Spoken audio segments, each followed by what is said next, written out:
Hello beer troopers and welcome to what I guess I'd call a Master of Hoppets vlog, because this is going to be a little bit of a video talking about something that was amazing for me and drinking the end result. So today we're going to be trying a beer that I brewed with Bad Seed and one of my all-time favorite lager producers, Vinohradský pivovar. And of course I can't do a real review of this. That would be really weird because it's a beer I helped create.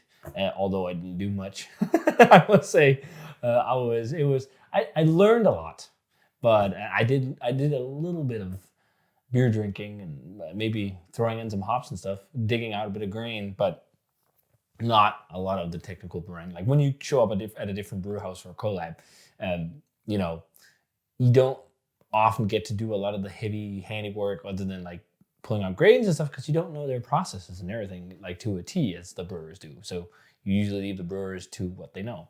So this is a can of Vinohradský and Bad Seed Brewing's Czech Seed.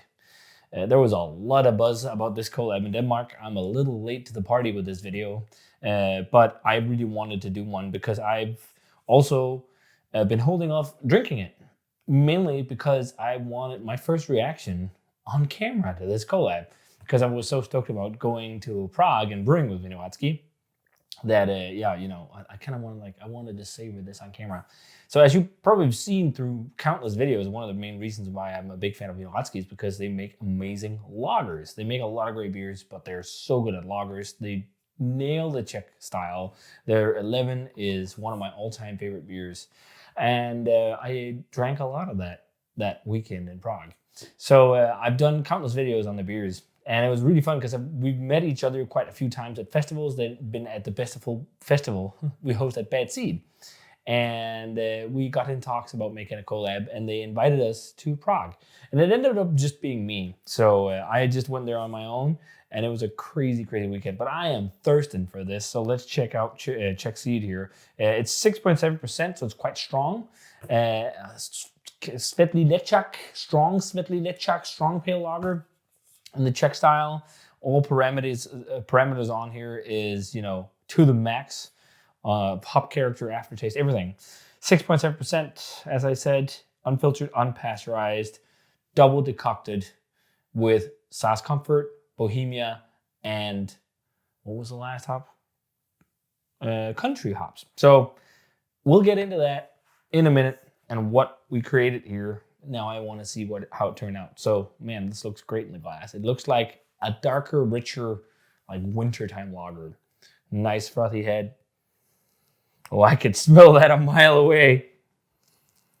It is so robust. You can really smell that double decoction. Really intensifies all that like breadiness. It's almost got the same level of intensity of rustic breadiness that you find in Franconian seasonal lagers, like the wintertime bucks and stuff like that, like Weihnachtsbock from Zenta. It has the same richness. There's almost like a bit of a spiciness to it. It's almost festive to me. It's really floral. It's supercharged floral and citrus. It's definitely a hop-focused beer, but the maltiness is just so robust as well. And it's super clean. You can smell that this has been lagered for quite a long time. Yeah, because we brewed it in, was it? Yeah, it's been lagered at least, I think, 6 weeks or so. This smells so good. There's a little bit of a almost toffee note, which I'm getting, like toffee breadiness, which I'm guessing is from the double decoction. And then like peppery, spicy, grassy. Peppery, spicy mainly right now, hops. But there is a touch of floral, citrus zesty notes too. It smells really good. Let's try it. Cheers. And massive shout out to Vinohradský for the collab.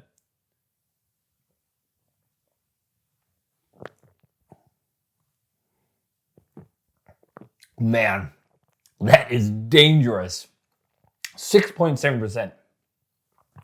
Fuck me, this is really good. This is really nice lager. It's really well balanced too. It's interesting because it almost feels a little bit like oily, like hop oils on your palate, because we use a lot of hops in this beer. And you can feel that, but the bitterness is quite well balanced. And I think it's because it's cut by some of the sweetness from the double decoction.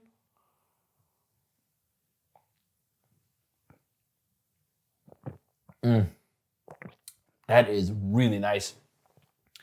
There's so much, like, it's almost like the Maillard effect or something like that. You're kind of tasting something like that, like a slight caramel note. But as far as I remember, we did not put in any crystal malt. It was a lot of pills. I don't even think we used carapils or anything for body. I can't remember exactly the grist actually now. It was floor malted Czech Pilsner malt at least. So I just had to look up the back and forth here. It is Bohemian floor malted Pilsner malt from Ferdinand Malt House in the Czech Republic that we used. And then we used a touch of Munich malt. And that's also part of the richness. And then it's the double decoction as well. So 2 malts in this. That's it. Nothing crazy. The big player here that makes all the extra richness and whatnot is the double decoction. And it's really fun to look here. So this is the back and forth we had with I had with Jiri about the recipe, which is the head brewer. And yeah, it's taking me back a bit. So I actually found some pictures just to talk a little bit about what went down. So yeah, this turned out really great. I'm stoked on this. It kind of reminds me of a Czech version of the wintertime hoppy box that are coming out of Franconia, really. It has that malt richness. There's a bit of a honey note to it as well. Honey nut Cheerios. Nice bitterness. It's like the only thing I could use more bitterness personally, just a little bit more, not a lot, but right now there's really good balance between the richness of malt and bitterness. Then the hop character is pretty classic Czech. I mean, it's Saaz Comfort. And I think this is a different variety of Saaz. I can't remember if it was early harvest or how it was. And one of the big things with this as well, it was featuring whole cone hops. And some of the first of the harvest that the fine folks at Vinohradský got to get a bit early for the collab. So we used whole cone hops, and that was because we just came from wet hop season. Wet hops were not around anymore, but there was the first lots of whole cone coming out. So we used that and pellets in this one to try and make a nice layered hop flavor. I would say that we nailed this collab. And I can easily say that. Like, it tastes great. There's nothing in here. Like, the only thing I was thinking myself personally is like, yeah, maybe a little bit more bitterness. But I love the balance of rich malt, oily hoppiness, and then, fresh bouquet hop flavor. And this is 7%. You could smash this by the frickin' pint. Like, it goes down so easily, which is amazing. Those were the ingredients used, the raw materials, and the process was double decoction.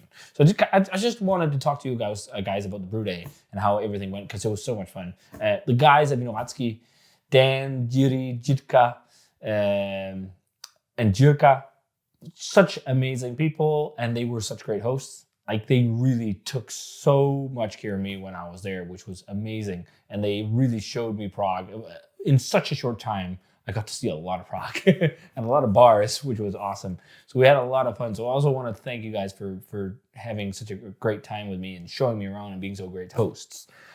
So it was kind of a hectic trip to get to Vinohradský for the collab. Also, by the way, if you wonder with the label, what's on there is what's called a golem, or golem, which is a mythological creature from the Czech Republic, where you put a note in or something like that, and it will do the bidding of the note. And then the idea was that it would have a seed in it instead, so that you can see there's like vines growing out of it, which looks a bit like hop vines, and that's why it's called Czech seed. So it's a reference a bit to bad seed being in Czech and planting a seed and making this kind of beer. So that was a bit the idea about the name. But the whole trip here was just crazy. So a little while before going to the Czech Republic, I posted something, I think in a story or something, and Jakob, the Lord of Malts, whom you might remember if you followed the channel way back in the day. And I can tell you guys already, this is going to be a long video, but I hope you're okay with it, because there's a lot of fun things to talk about here in this experience. But I'm going to try and edit it a little bit out. But he wrote me and said, like, hey, Peter, I'm back in Denmark for a short while. He lives in Greenland right now. And he asked if we should have a beer together. And I was like, yeah, that'd be great, but I can't because I'm not home. So I said, yeah, I can. And next week I'm flying to Prague towards the end of the week because I thought he was here for a good amount of time. And then he was like, you're going to Prague? I'm going to Prague. What? And he was going to Prague for a course with his job. And I was like, we got to meet up when I'm in Prague.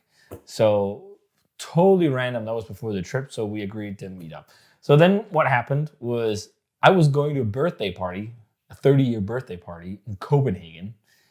And I had to fly to Prague to brew the day after. So that was a Friday and I had to brew in Prague Saturday. And I already promised not to be a Debbie Downer and go to bed early, but I said I'm probably not gonna drink too much. So I held back a bit, but I still ended up going to bed early, which was like 11, 10 o'clock or something like that. But I had to get up at 3 a.m. to get a cab to get to the train, to get to the airport so I could catch the first flight to Prague. So it was just like, I had like I had 4 hours of sleep. And then I slept on all the stops that I could. I had like fast track in the airport so I could just like scoot through everything and like whatnot so I could get to sleep a bit on the trip. Then when I ended up in Prague, I ended up in the airport and you take a bus or a taxi, whatever, down to Prague. I can't remember where it's called. It was outside of Prague. And I came to my hotel, which was like 10 minutes walk from Vinohradský, and I couldn't check in. And I hadn't had breakfast or anything. I think I was in the airport in Prague around 8 or so, maybe. And then I got there. Maybe I was at the hotel around 9 or something like that. I couldn't have any freaking breakfast. Or at breakfast, I couldn't check into the hotel. I was like, I haven't had any freaking breakfast or anything. It's like, oh, God damn it. But luckily they had like luggage service, so I could have everything stored. And then I could have breakfast at the hotel. So I had some breakfast, got some coffee, and got a message from Jerry. It's like, yeah, we're mashing in and blah, blah, blah, everything. And they were actually kind enough to wait a bit with everything, delay everything, so I could be involved in as much as possible. So I had my breakfast, quickly scooted towards Vinohradský, which is this amazing historical space. There was a brewery there in the past as well before Vinohradský took over. And this is their Prague spot. They have a bigger brewery outside of Prague in Karni is the location, is the name of the location. But we brewed at the pub on the smaller scale with the direct fire kettle. And coming in there, they're mashing in and everything was going really well. And I got to learn so much about like the principles of brewing Czech beer and like lagering, choice of ingredients, decoction mashing, all this. There's so much stuff I learned that weekend, which was amazing. And we just hung out and then had a good time. And then a little while in, Jacob came down, the Lord of Malts. He hung out with us for a bit. We had some beer and, just got to talk about how everything went down. And it was so fun to see this system. Like, it was a really manual system compared to what, a lot of breweries might think. You think of breweries, you think super high-tech and stuff. And they have a more high-tech brewery in Karni. But it was almost like brewing at Bad Seed. It was like, you had to be really on point and following everything along. So there is a lot of stuff going on. But yeah, we hung out and we had lunch there and we had such a great time. And it ended up being a long day and like with using the whole cone hops, we had to put them in bags to throw them in the kettle. And in the bags, they had to be in there because otherwise they'd get stuck in the system when you had to, because they don't have a filter. So, they will be stuck in the pipes. They tried that in the past. So it's a bit of a mess for them if they didn't use bags. But one of the bags, of course, ruptured when we had to take them out. And Jiri kind of burned his leg. And it was just like, it was a little bit of a shit show. And like Jiri was also like not drinking at all because he was working. It's like, he was very insisting on that. So after that, crazy charade of brewing, knocking out the beer, getting it to the fermentation cellar and everything, we had dinner, and then we went for a tiny pub crawl around the nearby area. Then the day after, the fine folks at Vinohradský had planned a tour of Prague, which was amazing. Like when you go to a new country and you've never been there before, and you have locals to guide you, it's the best experience because they can steer you around all the tourist traps. So I got to really experience proper beer Prague without tourism and shitty beer and super expensive prices and all this. And one of the big missions of that kind of day as well was like finding the best pint of Pilsner Urquell, which was really fun because that's like, I've always been a bit iffy about that beer because I've always had it not super fresh. But I must say, drinking it in Prague was something different.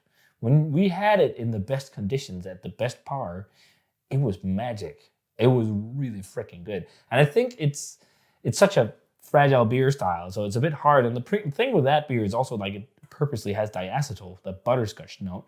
But when it's really fresh, it's more subtle. And maybe that's why I liked it more. And the condition of where it's served, it depends on where it's served as well, like how it tastes. And it's really fun to listen to Dan talk about this because he really knows when Pilsner Urquell was on point. I had to get up, and it was a Sunday, and they had planned this whole tour. When we started the day, I, of course, had breakfast. Jacob also joined us, the Lord of Malt, which was great fun. And the first thing we did was we went to watch a football match. My first ever football match. And yes, or soccer, if you're from the States. I'm not a big football guy at all. Like, I don't really care for it, which is just me. There's not a lot of sports I'm really into. So it was a first, but it was in the Czech Republic, and it was with Sparta, which is a smaller club. We went there, and the main reason also for going there was because we could get beer from Kusek, which was a brewery where Diri knew the head brewer, and he said, like, this is really good lager, and this is what you can get at the game, which was awesome. You know, it was not Budvar or some of the bigger brands of Czech lager. So we had some of that early in the morning, watching the game, having some sausage. And after that, we were going to lunch after the game. And we went to a place called Taverna, which was a place that's quite popular, where they do, it's almost like when you go to American barbecue, but it's like classic Czech food. So like you go to a front where there's numerous different cuts of meat, and you choose, most of them were braised, and you choose that, you choose sides, you get it on a platter, and then you get tank fresh Pilsner Urquell on the side. And they had the unfiltered version as well. We tried both the unfiltered and the filtered there. And they were not in the best conditions, which was crazy because it was tank bars, but they were still all right. I think actually maybe the non-filtered one was the best, as far as I remember. And then we walked around Prague a bit, saw the sights and everything, which was very nice. On the way to one of the first stops, which was Pivovar Hostomice's bar, which was a bar or a brewery in the Czech Republic. I've reviewed their beers. They're really good. Their black lager is really awesome. And we kind of went through the entire range. And this was like a tiny pub. Not very big, and it was so funny because there was this one local guy who was sitting there and he was just drinking 1 liter mugs, and like finished one, went up, got another one, and he was just chilling reading a newspaper. It was just like, man, I feel like no tourists go here because there was like, it almost looked a bit like on the inside of like the Danish bodega bars. So it was a very interesting spot. But we got to try the beers there, and they had their winter buck on tap as well, which was quite nice. Or winter buck, I guess it was autumn buck. It was just a buck for the late season. And yeah, that was awesome. After that, we headed to Siberia's bar to have some more modern Czech craft beer, which was great. Just a break from the lagers. We had some West Coast IPA. We also had some lagers and some different things, and they were nice. And then after that, we headed to Old Town, which was just so funny because we were walking around in different areas of Prague, and then all of a sudden, just like tourists. Like there was it's not loaded with tourists compared to when it's in high season, but there was a whole lot more people there when we were there compared to walking around other places in Prague. Old Town was amazing, beautiful, such a beautiful place. So many nice things to look at, old buildings and everything. That area was just awesome. And walking through there, we went up towards Prague Castle, and like walking over the river. I mean, it was such a beautiful, beautiful city. When you walk around there and it was dark and you could see all the lights and everything, it was like so beautiful. And it was so, like, you can see it's a really old city as well, like all the buildings and everything. I can't believe I'd never been to Prague. When I was there, I was like, man, why have I never been here?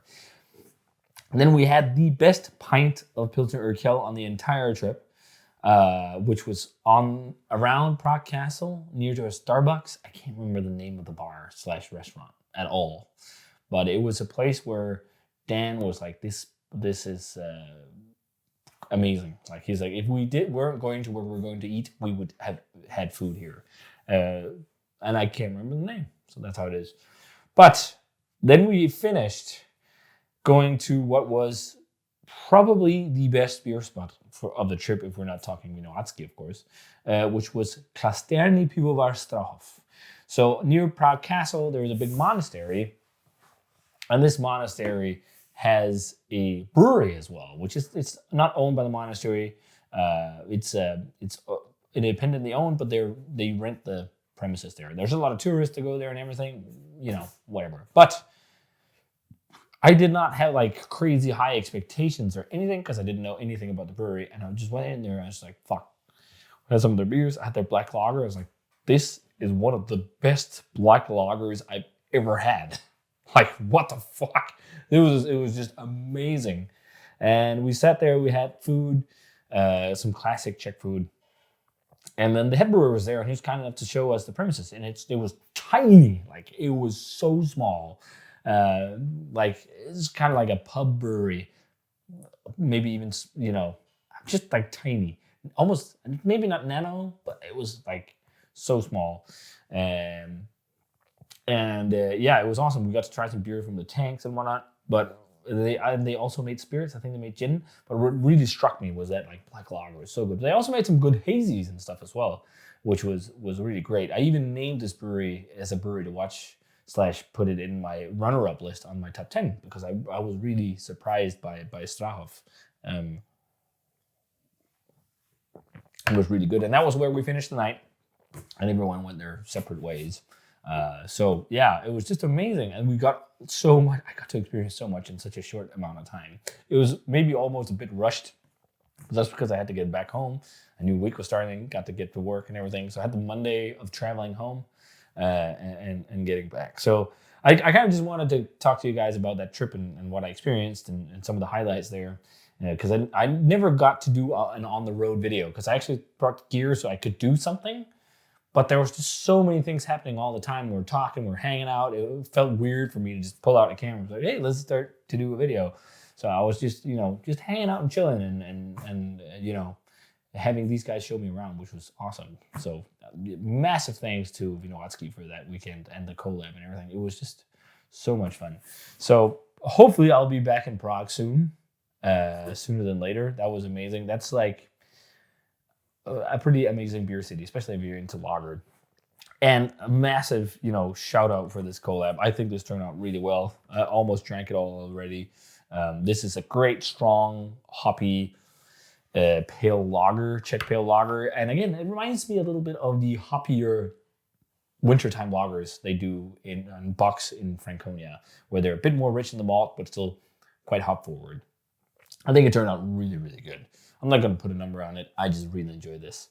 And I think most people who had this really, really enjoyed it as well. We had amazing feedback on this beer here in Denmark because we were, when I was brewing, I was very adamant about that this beer should be packaged in cans so that people in Denmark could try it because there's so many fans of Vinohradský in Denmark. So yeah, this was awesome. So that does it for this long video about a collab in the Czech Republic, but I thought that would be fun to do as a vlog and talk about this because it was so amazing and it was so cool to brew with someone that you really respect and admire. So it was, awesome. So I'd urge you guys to go out and check this out. It was a one-time thing. It was 2,000 liter batch, I think, something like that. So 20 heck. So it's probably already sold out. But if you can find it, go find it. I know some has been in distribution in other places because I know the Muted Horn in Berlin had cans of this as well. But otherwise, it's all over Denmark if you're in Denmark. And Muted Horn also has a web shop, so you can probably and they ship outside of Germany if you want to try this. So yeah, check it out. Czech Seed. No grading, no rate. I'd say recommendation. I just think you should try it because I'm proud of this. This was awesome. If you guys already had this, I'd love to hear what you guys thought. And thanks a ton to Vinohradský for the collab and that amazing weekend in Prague. And thanks a ton to you guys for watching this whole long spiel. And as always, remember to comment, subscribe, check out the Facebook fan page and Twitter and Instagram. Give the video a thumbs up if you enjoyed it, and ring the bell for future notifications about videos. And I want to say cheers in some very delicious, strong Czech pale lager. And see you guys in another beer review.